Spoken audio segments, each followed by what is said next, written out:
আপোনালোকে দেখা পাইছে যে ৰাইজৰ দলৰ সভাপতি তথা শিৱসাগৰ সমষ্টিৰ বিধায়ক অখিল গগৈ বিধানসভাৰ চৌহদৰ বাহিৰে ভিতৰে প্ৰতিটো জনগণক লৈ হোৱা ইছ্যুক লৈ অতি সৰব ভূমিকা পালন কৰি আহিছে।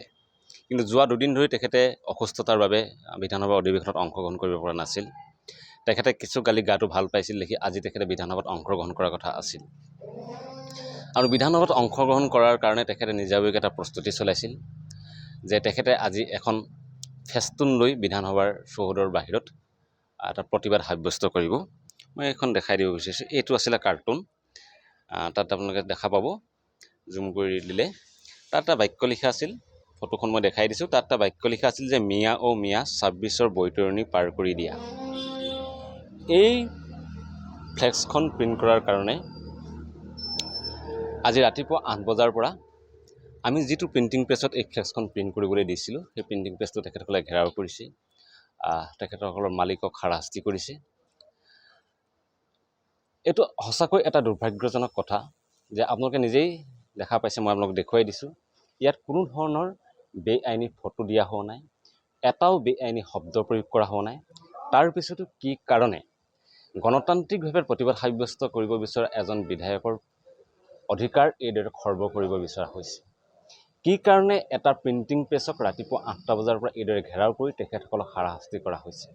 এটা সৰু প্ৰিণ্টিং প্ৰেছ, অসমীয়া থলুৱা খিলঞ্জীয়া মানুহৰ এটা সৰু প্ৰিণ্টিং প্ৰেছ, কোনোমতে তেখেতসকলে তাতে ফ্লেক্স প্ৰিণ্ট কৰি পেটৰ ভাতমুঠি যোগাৰ কৰি থকা গৈছে, তেখেতসকলক হাৰাশাস্তি কৰা গৈছে। অত্যন্ত দুখজনক, অত্যন্ত বেয়া লগা ঘটনা। আৰু তাতোতকৈ ডাঙৰ কথাটো হৈছে যে আজি ৰাইজৰ দলৰ বিধায়ক অখিল গগৈ এই ধৰণৰ এটা প্ৰতিবাদ সাব্যস্ত কৰিব। ৰাইজৰ দলৰ নেতাকৰ্মী এনেকুৱা ধৰণৰ প্ৰস্তুতি চলাইছে। আমি ক'ত এইখন ফ্লেক্সখন প্ৰিণ্ট কৰিব দিছোঁ এই কথা অসম আৰক্ষীয়ে কেনেকৈ গম পালে?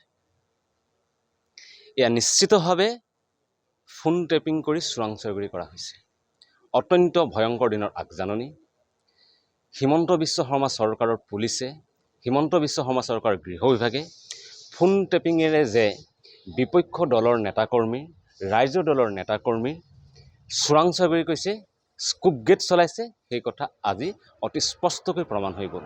মই অসমবাসীক জনাব বিচাৰিছোঁ, আপোনালোকে প্ৰফুল্ল মহন্তৰ দিনৰ গুপ্ত হত্যাৰ কথা জানে, কিন্তু তাতোতকৈ ভয়ংকৰ দিনৰ আগজাননী এয়া। কাৰণ ফোন টেপিং এটা হৈছে সম্পূৰ্ণভাৱে বেআইনী অবৈধ কাম কাজ।